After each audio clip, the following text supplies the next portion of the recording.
Hey there, Alex Kidman here, and today I'm taking a look at the GoPro Hero 12 Black. And look, it doesn't feel like it was that long ago that I took a Hero 11 Black with me on a trip through Japan. That was a fun time, not just because I was in Japan, but because I could see what the Hero 11 Black did, and that's because I came to that camera fairly late in its life cycle, and GoPro sent me the 12, the updated model for this year to test out. I feel like I should point out, though, that when I reviewed the Hero 11 Black, and I will link that video out, it's well worth your time, I noted that I wasn't really in the core GoPro extreme athlete style community. I don't surf, I don't jump out of perfectly good airplanes, I don't bungee jump. And it's fine if that's your kind of thing, not a problem, but it's just not me. I'm just not built that way. Quick spoiler, I'm still not built that way. It's still not what I do, but I do shoot a lot of video, and there is scope for these cameras beyond that of the action community for sure. So I was keen to see what the Hero 12 offered over the Hero 11. So let's get into it. So first of all, let's talk about design. So GoPro pretty obviously has a fairly wide array of accessories already in the market, and that creates a tension for the company when it comes to design. Because if they change it too much, a whole bunch of accessories will stop working, and that's going to annoy the existing GoPro community, and it's not as though GoPro is the only player in this market. Lots of other options that you could jump to, and they don't want to see those customers go. So it's not exactly a surprise that the GoPro Hero 12 Black is pretty darn similar to the Hero 11 Black. I'm going to pull the Hero 11 Black into shot now so you can see what I'm talking about. Those are very, very similar cameras. And yes, there is a fairly obvious point to be made here that the Hero 12 Black has this kind of blue speckled thing going on. And look, it's interesting. It certainly makes it easier to work out which camera is which, but I don't know that I love it. It gives a slightly kind of dusty look. I guess fairly obviously as well, they both have their numbers on the side, so you can pick them that way. This one's the 12, if anyone's having trouble with that. But overall, there's no huge design changes except one. And the design change they've made is one that I think is truly, truly brilliant. Because, yeah, if we spin to the top, okay, admittedly, small design change there in that the shutter button no longer has a red ring. Again, I don't love that. I do think that looks kind of just a little dusty, a little grubby. I'm not a big fan, but it doesn't make a huge fundamental difference. You've got that same quite hard to open door there. Now that's for a reason. It's to make it as robust as possible, but it does make it tricky to open up. But if we flip them over, we do see a big difference because the Hero 12 Black has a standard tripod mount hole just there, which you don't find on the 11. Now, that to me is a huge improvement. It's a really nice little quality of life feature. Yeah, sure, look, there are mods that can let you attach to a standard tripod, and those will still work because you still have these standard little flip-up feet. But having that in there means you just don't need that. You can screw this straight onto any other tripod. I've done this, it works, it's really nice. It kind of annoys me that they didn't have that before, really. Is that a reason to straight away upgrade? Look, I don't think so. Again, the mods to do this are pretty easy to come by. They're pretty cheap too. But it's a nice thing to have. It's a nice little design step upwards. Now, look, the design hasn't changed that much. I am going to flick over to some of the footage I've shot. I didn't get to go to Japan this time, unfortunately. So this has just been shot in and around Sydney where I live, with various tests of kind of walking around the CBD and a little bit of action shooting, such as I can manage it within my sedentary lifestyle. I'm much more looking at it from the vlogging point of view. If you're expecting me to go surfing through waves or jumping out of planes, that's not going to happen.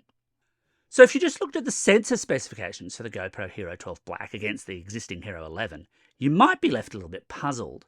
The Hero 12 ships with the same size sensor as the Hero 11, and it shoots the same size still images, 27 megapixels, and video at up to 5.3K, 60 frames per second. However, GoPro has made some fairly significant changes to the way that the Hero 12 Black shoots video. There's a new improved stabilization mode. It's Hyper Smooth Go in GoPro marketing speak, and I think it does work a fair bit better. So I took it for a couple of runs using the chest mount, for example. And here's it in action, and it's doing a really, really good job because I am bouncing around quite a bit. I've cut out my laboured breathing because you don't need to hear that. But it does a good job of stabilizing that motion in a really sensible, smart way. And to be fair, the Hero 11 was already pretty good. This is just a little bit better. The Hero 12 Black can also shoot directly to vertical video if you're a TikTok shooter. Now, I'm not. It's not my preferred shooting style, but look, more functionality is rarely a problem.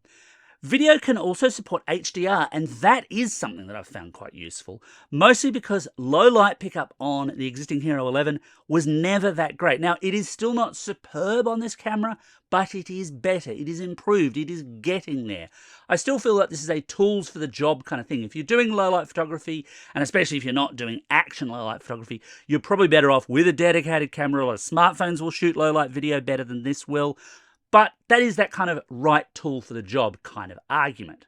GoPro's also thrown in some higher end production tweaks like timecode sharing between multiple cameras, GP log encoding, for example. If those are important to you, great. I will say I've not made huge use of them. They're not part of my workflow. But again, it's a nice to see kind of thing. General quality is quite good and I'm quite happy with it, but it's also an easier thing to shoot with if you want audio. So the existing audio pickup was okay, a fair bit better with something like the Media Mod, which still absolutely works with the Hero 12. I have tested that and that's quite decent. But what you can now do is pair up Bluetooth headphones. GoPro specifically calls out AirPods for this task, but any set of Bluetooth compatible headphones can be paired, and then you can use their microphones. And obviously this has some big advantages in terms of proximity, but also in terms of fixing the camera to a spot while you do something with the audio still tracking you, at least within sensible Bluetooth range anyway. I tested this out pairing up a set of AirPods Pro, and yeah, apart from a little bit of trickiness in actually getting the pairing to happen, and that's largely down to the touchscreen and then getting the headphones to talk and so on, which is typical Bluetooth nonsense, really. Once that was done, though, rock solid, worked well, very nice, definitely a lot of scope for enhanced creativity there, a really nice thing to see. I've talked a lot about the features that this now has. There is one that's dropped from the Hero 11, and that's the inclusion of GPS. Now, to me, that did not matter so much. In fact, I tended to have GPS off as a battery-saving feature on the Hero 11. Here, it's just not a feature at all. So if GPS is important to you, then maybe try and chase down an older Hero 11, because it ain't on the Hero 12 at all. The GoPro Hero 12 Black is also compatible with a new wider lens, the Max Lens Mod 2.0, and that lens mod only works with the Hero 12 Black. It won't work with the Hero 11 or earlier cameras. Now, GoPro did not send me one of those to test out, so I can't really comment on it beyond, hey, it's a thing that sure exists, but I suppose if you're into your widescreen videography, it could be a worthwhile purchase. When it comes time to actually do something with the footage you've shot, GoPro's model is still firmly built around selling subscriptions to cloud-based services. You set up Wi-Fi on your camera, it will automatically upload to their cloud service in full quality. It'll even remix the clips for you if you like. Now, that's super handy if you like that approach. I'm not a big fan of being stuck in these positions where you have to pay for a subscription service. And to be fair, you don't have to pay for a subscription service. You can still pull the SD card out, but that's super, super fiddly. And there are other ways, of course. You can hook up via a standard USB cable to get your footage off the camera, or at least you can try. I did hit a notable, and this isn't a new problem, but I did hit a notable problem here because I'd switched over to doing that on a Mac, and there's a big old bug here. The recommended program that GoPro wants you to use is image capture, just the inbuilt Mac utility. And look, stuff shows up on there. You can see it all seems to work until you try and download it, because any files that are more than 4.29 gig in size will come down as 4.29 gig files, and they'll be garbage. There's nothing redeemable about them at all. Can't pull any footage out of them at all. So basically, longer shooting is a problem if you're using a Mac. And I do think this is GoPro's problem to solve. I'm sure there's plenty of people in the Windows crowd will just say, oh, we'll just plug it into a Windows machine, that works. And it does. Fair call, it does. I've done that, and it works. And I wish it worked as simply on a Mac, but it doesn't. But it's GoPro's problem to solve, I feel, in that other solutions work and this one doesn't, and this is what they recommend. They shouldn't recommend it if it's not going to work for all files. So either work out what the incompatibility is and talk to Apple about it, or build your own app, GoPro, please. I feel, though, they're probably not super inclined to do so because, of course, the easier solution to that is to say, well, pay them the subscription money, upload it to the cloud, don't even think about it. But you don't always have that Wi-Fi connectivity out in the field, and it's also just slower and it's using data, sometimes mobile data, to do it, whereas direct cable connection's always going to be faster when it works. Battery life. So battery life on action cameras can be a huge challenge because these smaller cameras always have that kind of compromise between weight and size and battery capacity. The Hero 12 Black comes with a 1,720 milliamp hour removable battery. And look, to give that some context, that's smaller than any smartphone you can buy right now. The battery in any smartphone, I should say. You could pack in a bigger battery, of course, but then you'd need a bigger and less flexible camera, and it'd weigh a whole lot more. The shift away from GPS logging, however, does give the GoPro Hero 12 Black a lot of its power improvements, with a claimed battery life of more than 95 minutes at 5K 30, jumping up to over 155 minutes if you're shooting in 1080p 30. And obviously, your frame rates and your quality are going to affect both the size of your files and the amount of power you need to use, but those figures largely do stand up. With a catch, and the catch is the classic GoPro catch. It gets pretty hot if you're shooting for a long period of time. So I did a much longer walk through Sydney's CBD. I will link that video out here, and I've used some of that footage in this review. And at the end of that, yeah, it was a toasty little camera. Quite warm.